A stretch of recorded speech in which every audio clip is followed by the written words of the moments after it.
Hi guys! Today I want to share with you how I edit my pictures, specifically skin retouching. But before I'll go to that, just one quick tip. Powder your clients or your models. Powder is simple but very effective way of preventing that hot spots on your client's face and smoothing down the surface of the skin. So it will really help you and save you some time in your post-editing.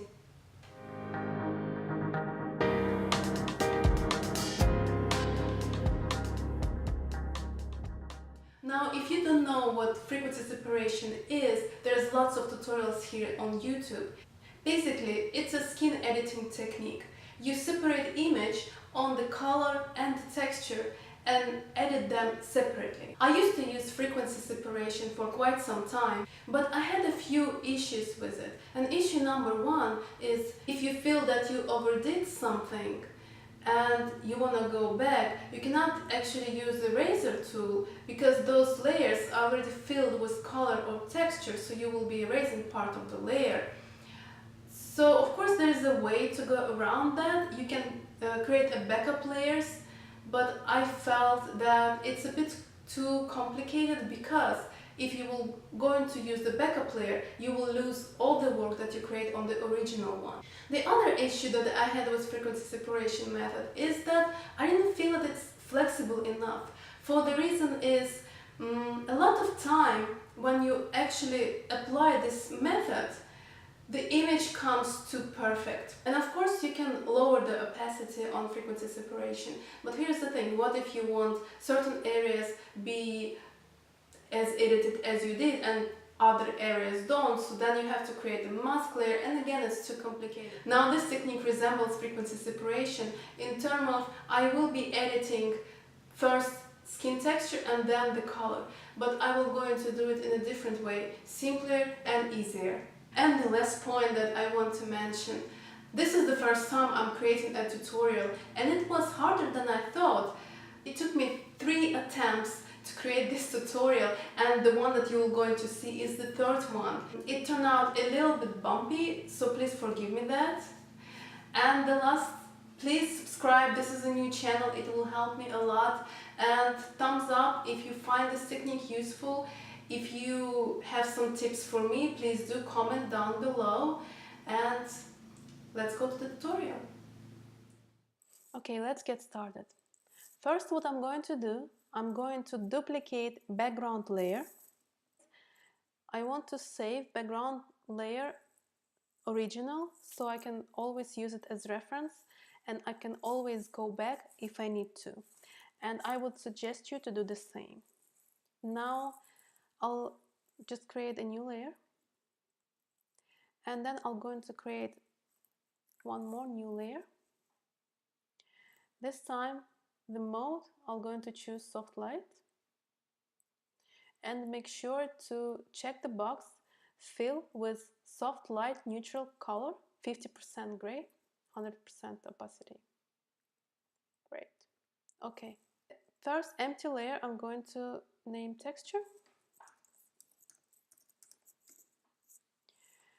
And the 50% gray I'm going to name Dodge and Burn. Dodge and Burn. Okay. And now we all set. We can start. So I'm going to the texture. I choose healing brush tool. I make sure that the size of my brush I want to make the same size as the area that I want to affect, and I change the size of the brush by pressing Ctrl and Alt together, and then I'm dragging my pen, or you can drag your mouse to the left or the right. Left, right, while I'm holding Ctrl and Alt. The same thing, holding Ctrl and Alt, you can go up and it's make your brush softer, and you can go down, it makes your brush harder. Let's show you again. Let's show again. You can, when you go up, your brush go softer, and down, your brush get harder. Okay. Now I want soft brush, and I want them much smaller. Yes. And one more tip, as you see, I'm not zooming in. I suggest you to work on the picture as you would see it 100%, for the reason because these days most of our pictures we see on the computer screen or the tablet or on the phone. It doesn't really need to be edited to the last pixel. In case you have the pictures will in case the picture will be blown out, it will be a large printed portrait, then definitely you want to edit it much thoroughly, but usually most of the time I would suggest you just to edit picture as you would see it as it would be seen. With the Alt, I sample the area right next to the area I want to affect. I'd suggest you to sample every time new areas so it will look as natural as possible. So the healing brush tool is a tool that affects mostly texture rather than color. Okay, so I'm done with the healing brush. Now I'm going to show you how I'm dealing with the texture. Let me show you. So what we want to do is, usually I want to soften this texture, this area here. We need to soften the hot spot here. Yeah, probably in this picture that's about it. Model has she's very young and she has very good skin. She doesn't need that much editing to begin with. Okay, so I'll show you how I deal with that, because the key here is to still have a texture, not remove it completely, but to soften it. So what I'm going to do, I'm pressing the S key, and now I'm choosing the clone stamp tool, opacity 100% and 1% flow. And what I'm going to do, I'm choosing soft brush, and the size of the brush is approximately the size of the area that I want to edit. So I'm stamping the area itself and I'm kind of going on itself. And I'm kind of going on itself.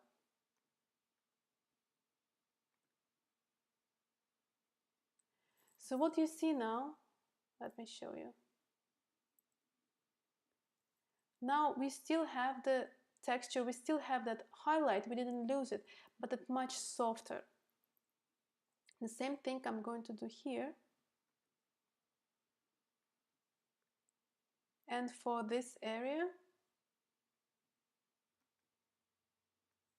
okay, looks good. Same here. So the good thing, you still can see the texture. It still looks very natural. It's just softer. Looks good. Okay, and that's about it. Yes, I'm happy with it. Okay, so now I'm going to my Dodge and Burn layer. I select a Dodge tool, exposure 4%. And the great thing about this method is that you don't have to swipe in between. For example, if you would use curve adjustment layer method of dodging and burning, you'd have to swipe in between two layers, one for dodging and another for burning. This one we will going to dodge and burn at the same level, which is quite a time saver. And the way we're going to do that, I'm going to use dodge and burn tools, and I choose dodge tool. You can choose burn, it doesn't matter. And so I just go over the area that needs to be lightened. And the great thing about this method is I can dodge and burn at the same time just by pressing the Alt key. Now you see it still shows that it's still a dodge tool. But if you will go to the history, now look at the history. It shows that it's burning because I'm pressing the Alt key. So whenever you press the Alt key, you're reversing. Now I let it go. and I'm continue dodging. I press Alt and I'm burning.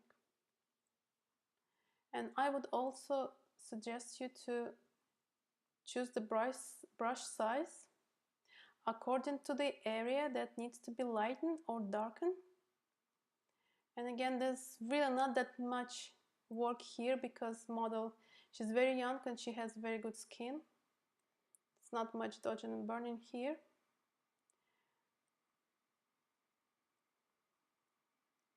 But I just want to mention that this technique is very powerful and can be used for every face, every age.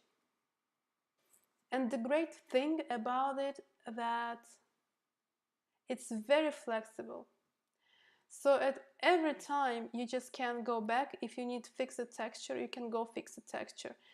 If you don't like something, you can just take a razor tool and you can erase and you can go over. Apart from whenever you use frequency separation, you cannot use erase tool because you will erase the part of the layer and you will not be able to work at that erased area again.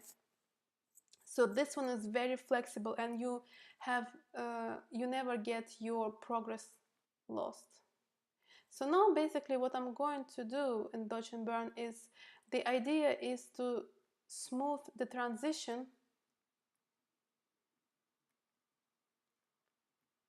in between highlights and shadows. And you can use check layer, and there's different ways of creating it. You can create a black and white version of the image, and you can make the higher contrast, which make all the detail much more visible. So you'll be able to see where you need to do the adjustment. But I never use them. I don't see the need in them, because whenever you use check layer, in the end it turns out too perfect. In editorial, fashion editorial, magazine work, perhaps this is what required. Fine, but in the portrait photography, you don't want to overdo it. And whenever you dodge and burn, unless you really know what you're doing, I would suggest you to keep it, to kind of stick to the original image and just tweak it a little bit, just kind of smoothen it down, but don't try to fix it, otherwise you can completely change the face feature and it will look like a different person, and you don't want to do that. Okay, and I think I'm done. And let me show you the before, and here's after. So I hope you find this video useful. Please put thumbs up if you liked it and subscribe, it will mean a lot. And lots of love from Houston, Texas, and see you next week.